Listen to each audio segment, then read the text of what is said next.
Conservative politician and Reform UK activist and spokesperson Ann Widdecombe has passed away.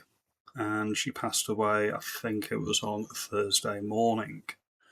I've not made a video about this straight away because I wanted to see what information came out in the day as the news progressed. Now, I was told earlier on today that Ann Widdecombe passed away. When I put a poll up on my channel, all we knew is that she passed away. She's 78. That's a good innings, and that's why I put the poll out. Do we think Reform UK is over now their strongest candidate is no longer with us?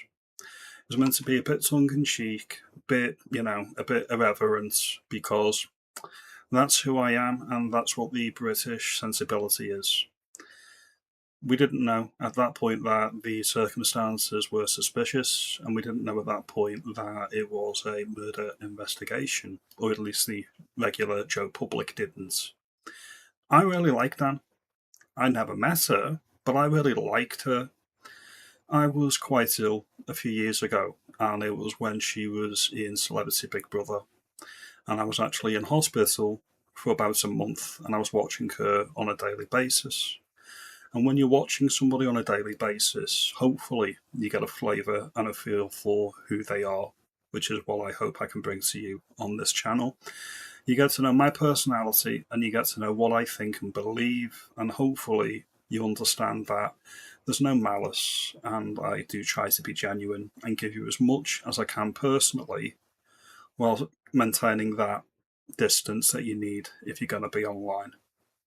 She was the best thing about Reform UK. She was one of the best things in the Tory party.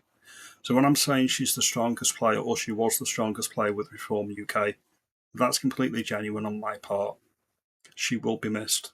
And we are poorer on the right in Britain because she's no longer with us.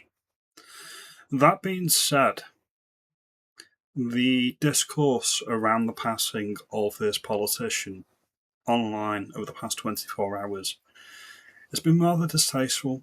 It's been rather distasteful from people on the right that are basically putting on blast all of the people on the left that are mocking the passing of Ann Widdecombe. They are doing a disservice to her memory, in my view.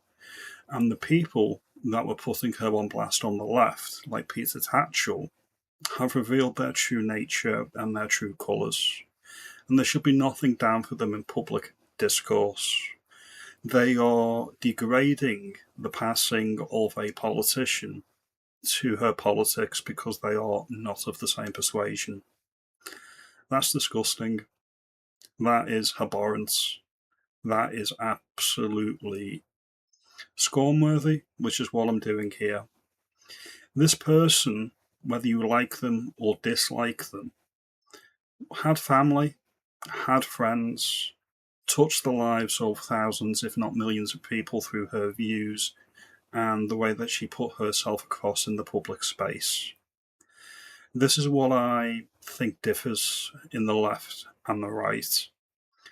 When Joe Cox was brutally murdered during the Brexit referendum, I don't recall one person on the right celebrating the demise of somebody who had different political opinions to them.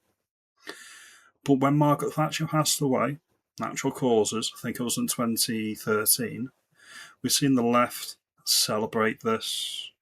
When Charlie Kirk was murdered, we see the left celebrate this. And when Ann Widdecombe was murdered, by the look of it, we see the left celebrate it. This is not cancel culture. I don't want them on TV. I don't want them in public life. This isn't about, we don't want you on because we don't like your political opinions. That's cancel culture.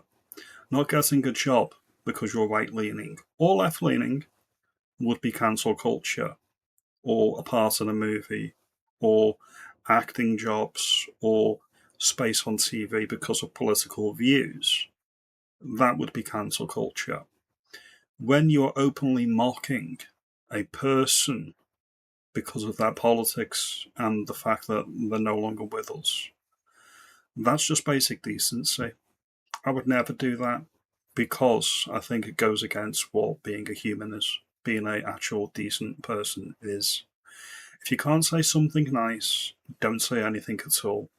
Silence sometimes really is golden. You may have different views, your mileage may vary. I always want more discourse, more debate, and obviously, hopefully, we can get to a middle ground where everybody can agree. And that is the point of politics, and that is the point of our parliament, at least in theory.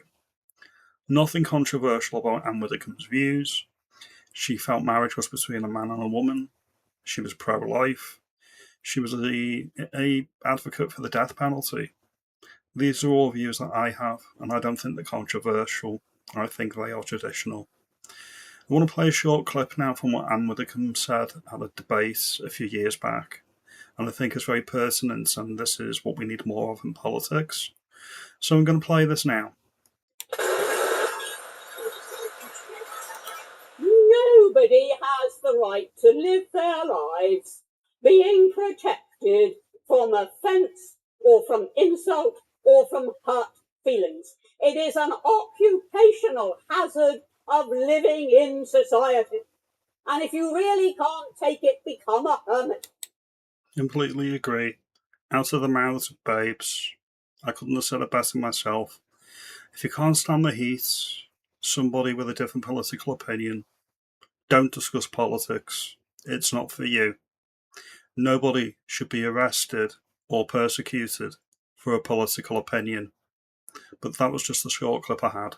As the facts become clear regarding the murder or the alleged murder of Ann Widdecombe, I invite people who even disagree with her politics, who may watch this video, to think how scared, how alone, and how inhumane the passing of Ann Widdecombe was.